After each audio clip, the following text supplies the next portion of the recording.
ഇന്ന് എന്നെ ഏറ്റവും വിഷമിപ്പിച്ചൊരു ന്യൂസാണ് കേട്ടോ.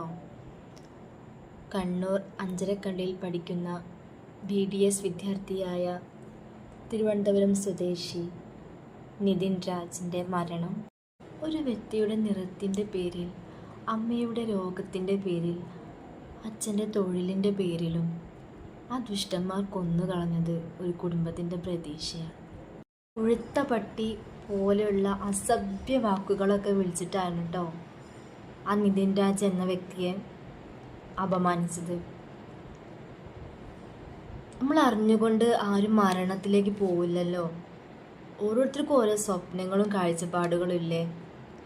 അത് നിറവേറ്റാതെ വരുമ്പോഴല്ലേ ഏതൊരു വ്യക്തി മരണത്തിലേക്ക് നയിക്കുന്നത്. ഒന്ന് ആലോചിച്ച് നോക്കിയേ, ആ വ്യക്തി എത്രത്തോളം മാനസികമായി തകർന്നിട്ടുണ്ട്. ആ ശരീരം കൊണ്ടുവരുമ്പോൾ ആ അമ്മയുടെ കരച്ചിൽ